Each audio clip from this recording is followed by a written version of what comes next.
சாய்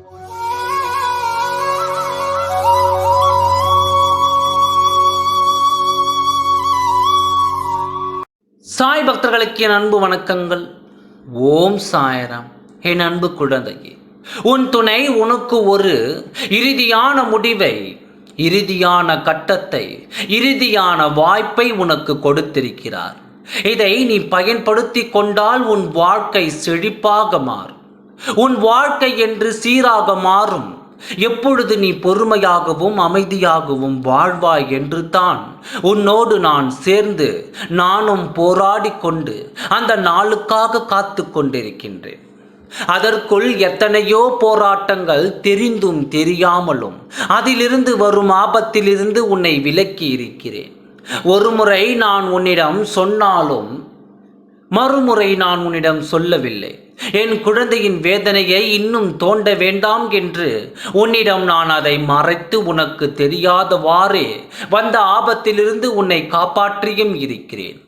அதேபோல் உன் வாழ்க்கையில் இன்னும் அதிகமான துன்பங்கள் உனக்கு வராமல் கூடிய விரைவில் இந்த வாழ்க்கையை உன் கரங்களிலே உனக்கு நான் ஒப்படைக்க வேண்டும் என்று தான் உன் சாயப்பா நான் போராடி வருகிறேன்.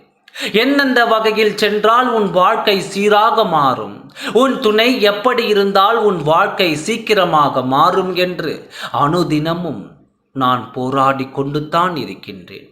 ஆனால் நீயோ நான் தாமதிக்கின்றேன் என்று என் மீது நீ வருத்தப்படுகிறாய்.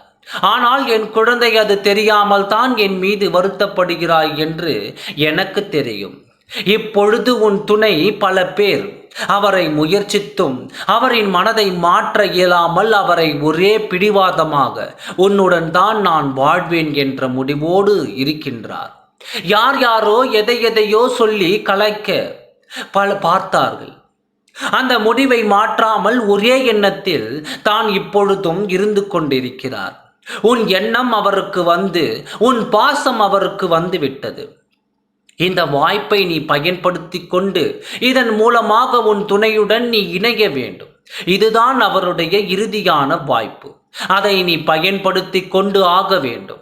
இதை கேட்காமல் நீ கவனம் குறைவாக இருந்துவிட்டால் பிறகு நான் பொறுப்பாக மாட்டேன்.